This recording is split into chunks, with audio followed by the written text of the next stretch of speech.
Operation सिंदूर कहां से आया ये नाम किसने रखा और क्यों रखा गया ये नाम? पिछले 24 घंटों से यह सवाल आपके भी जहन में होगा। दरअसल ऑपरेशन सिंदूर नाम रख देना यह सिर्फ ऐसा कोई टारगेट या कोई मकसद नहीं था, बल्कि यह बदला था, यह प्रतिशोध था। और यह प्रतिशोध किस बात का था, यह जानते हैं आप? यह प्रतिशोध इस बात का था क्योंकि कानपुर के रहने वाले शुभम और ऐशान्या की 2 महीने पहले शादी हुई थी। लेफ्टिनेंट विनय नरवाल और उनकी पत्नी हिमांशी नरवाल, जिनकी शादी 7 दिन पहले हुई थी, उन विनय नरवाल को उनकी पत्नी हिमांशी के सामने मार दिया गया। सूरत के रहने वाले शैलेश भाई कलथिया गोली लगते ही सीधे अपनी पत्नी की गोद में जाकर गिरे और दम तोड़ दिया। इंदौर के रहने वाले सुशील नथानियल को आतंकियों ने पत्नी और बेटी के सामने गोली मार दी। मंजूनाथ राव को मारने के बाद उनकी पत्नी पल्लवी से आतंकियों ने यह कहा था कि जाओ मोदी को बता देना, और मोदी ने बता दिया। 22 अप्रैल को उन्होंने कहा कि मोदी को बताना, और मोदी ने 6 मई और 7 मई की रात बता दिया। लेकिन फिर यह सवाल लौटता है आपके सामने, हमारे सामने, कि ऑपरेशन सिंदूर क्यों? दोस्तों, हमारे देश में सिंदूर सिर्फ कोई एक प्रतीक नहीं है सुहागन होने का। सिंदूर विश्वास है, सिंदूर प्रतीक है हिम्मत का, भरोसे का, हौसले का। जब कोई महिला अपनी मांग में सिंदूर भरती है तो वो इस विश्वास के साथ भरती है कि समाज में वो सुरक्षित है इस सिंदूर के भरोसे। जब वो आईने में खड़े होकर सिंदूर भरती है तो वो ये उम्मीद करती है कि शाम को उसका सुहाग सुरक्षित घर लौटेगा, तो इस सिंदूर की चमक और ज्यादा बढ़ जाएगी। इस सिंदूर की गहराई में जाएंगे, इस सिंदूर को और समझने की कोशिश करेंगे तो इसका इतिहास 5000 साल पुराना निकलेगा। जब सीता मैया को सिंदूर भरते देखकर बजरंगबली ने यह पूछा कि मैया आप सिंदूर क्यों भर रही हैं, तो सीता मां ने जवाब दिया कि सिंदूर भरने से तुम्हारे प्रभु राम की उम्र बढ़ती है और उनके प्रति मेरा प्रेम भी जाहिर होता है। तो बजरंगबली ने सिंदूर लिया और अपने पूरे बदन पर लपेटकर भगवान राम के सामने चले गए। तो भगवान राम ने जब उनसे पूछा तब बजरंगबली ने कहा कि ये मेरे प्रेम का प्रतीक है, और तब से बजरंगबली को हमेशा सिंदूर चढ़ाया जाता है। महाभारत में जब द्रौपदी ने दुशासन के रक्त से अपने बालों को धोया तो उसके बाद भी सिंदूर भरा था। यानी सिंदूर विश्वास भी है, सिंदूर हिम्मत भी है, और सिंदूर प्रतिशोध भी है। महिलाओं की आंखों में हाला भी है और महिलाओं की आंखों में ज्वाला भी है। हिमांशी नरवाल के आंसू आपने देखे, आपने ऐशान्या द्विवेदी के आंसू देखे, लेकिन आप तेवर भी देखिए, और तेवर देखिए सोफिया कुरैशी का, और तेवर देखिए व्योमिका सिंह का। भारत की वो दोनों बेटियां जिन्होंने हिंदुस्तान के सामने इस ऑपरेशन सिंदूर को पूरी तरीके से बताया कि हमने कैसे क्या कुछ किया। सिंदूर बहुत सी चीजों का प्रतीक है दोस्तों।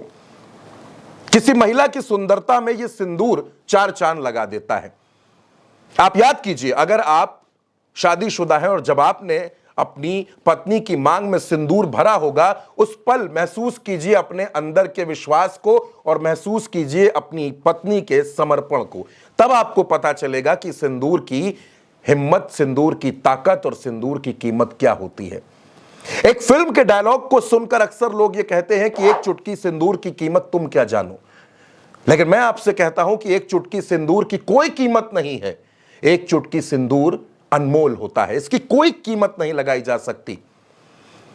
अपने आस पड़ोस में, अपने रिश्तेदार में किसी महिला को जिसको आपने सिंदूर भरे हुए देखा हो, जिसकी मांग में सिंदूर देखा हो, और अचानक उसकी मांग में जब सिंदूर नहीं दिखता है तो अजीब तो आपको भी लगता होगा। और उतना ही अजीब पूरे देश को लगा जब ऐशान्या की मांग से सिंदूर मिट गया। जब हिमांशी नरवाल के माथे से सिंदूर मिट गया तो हर किसी को अजीब लगा, हर किसी को गुस्सा आया, और पूरे देश को यह लगा कि हमारे देश के वो निर्दोष लोग, वो मासूम लोग जो पहलगाम में घूमने गए थे, कुछ पल बिताने गए थे, उनको आतंकियों ने निशाना बना दिया, उनको हमसे छीन लिया, तो इसका बदला तो होना ही था।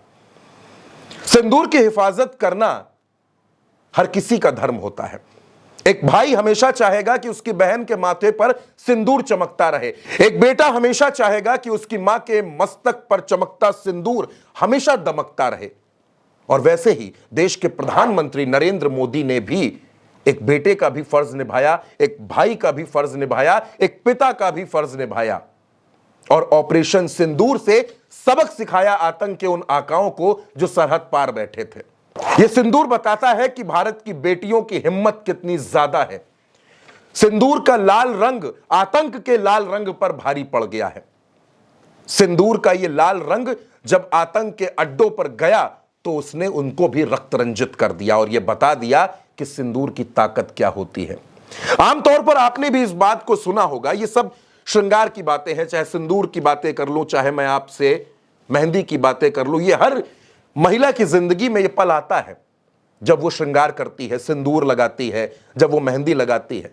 जब पहलगाम में हमने देखा अपनी उन्हीं बेटियों को, अपनी उन्हीं महिलाओं को, हमारे देश की उसी नारी शक्ति को रोते हुए, तो बस वही याद आया कि उन आंखों की 2 बूंदों से 7 सागर हारे हैं। जब मेहंदी वाले हाथों ने मंगलसूत्र उतारे हैं। बदला तो होना था और बदला हुआ। ऑपरेशन सिंदूर के चलते बदला हुआ। और एक और बात मैं आपसे आज कह देना चाहता हूं। कल से लेकर आज तक हम और आप लगातार यह बात कर रहे हैं कि भारत की बेटियों ने अपना दम दिखा दिया। आधी आबादी ने पाकिस्तान को धूल चटा दी। लेकिन एक बात हमेशा याद रखिएगा, अब जब आपके सामने कोई यह बात बोले कि तुम तो कमजोर हो, जाओ जाकर चूड़ियां पहन लो। कई बार आपने सुना होगा मर्दों से यह कहा जाता है कि तुम कुछ नहीं कर पा रहे हो, जाओ चूड़ियां पहन लो। ये जो चूड़ी है ना दोस्तों, ये चूड़ी कमजोरी का प्रतीक नहीं है, ये चूड़ी हिम्मत का प्रतीक है। कोई महिला जब ये चूड़ी पहनती है ना, तो ये चूड़ी उसके हाथों में ऊर्जा देने का काम करती है, ये उसको ताकत देने का काम करती है। दोस्तों, सिंदूर, बिछिया, महावर, ये सिंदूर, ये मेहंदी, ये चूड़ियां, ये कमजोरी का प्रतीक नहीं है। ये हमारे देश की आधी आबादी के लिए हिम्मत का प्रतीक है। वो आधी आबादी जो हमारे देश का आधार है। यत्र नार्यस्तु पूज्यन्ते रमन्ते तत्र देवता। जहां नारियों का सम्मान होगा, जहां उनकी पूजा होगी, वहां देवता भी निवास करते हैं। वो लोग जो कलमा पढ़वाना चाह रहे थे, वो लोग जो धर्म चेक करके मार रहे थे, जिन लोगों ने छुप कर मारने का काम किया, भारत की आधी आबादी ने ताकत दिखाई और उनको उनके गढ़ में घुस कर मारने का काम किया। यह है सिंदूर की ताकत। इसलिए सिंदूर की ताकत को कभी भी हमारा कोई भी दुश्मन कमजोर समझने की गलती ना करे। भारत की आधी आबादी को, ऑपरेशन सिंदूर को हर कोई सलाम कर रहा है और ऑपरेशन सिंदूर की ताकत आज पूरी दुनिया देख रही है। पूरी दुनिया ने भारत का लोहा माना है और यह माना है कि भारत सिर्फ आधी आबादी का देश नहीं, यह रणचंडी का भी देश है। जब जब किसी महिषासुर का अन्याय बढ़ता है, तब तब दुर्गा प्रकट होती हैं और उसका वध करती हैं। जब जब कोई रावण मर्यादा की सीमा को लांघ जाता है, तो माता सीता के ताप के आगे वो भस्म भी होता है और उसका विनाश हो जाता है। पार्वती का तप हो, सीता का त्याग हो, यह सब कुछ हमारे देश में यह बताता है कि आधी आबादी हमारे देश के लिए कितनी जरूरी है और उसकी हिम्मत, उसकी ताकत हमेशा सलाम के लिए है। हमारे देश की महिलाएं, हमारे देश की बेटियां, उनके अंदर का जौहर, उनके अंदर का तेवर, उनकी शक्ति, उनका समर्पण, उनका त्याग, ये सब हम सब की ताकत है। और यही वो वजह हैं जिनकी वजह से हिंदुस्तान का मस्तक ऊंचा है और हिंदुस्तान का हर नागरिक भारत माता को प्रणाम करता है। तो ऑपरेशन सिंदूर से भारत माता के चरणों में हमने नमन किया है और हमने बताया है दुश्मन को कि सिंदूर की ताकत क्या है। इस खबर में दोस्तों मेरे साथ इतना ही। नमस्कार।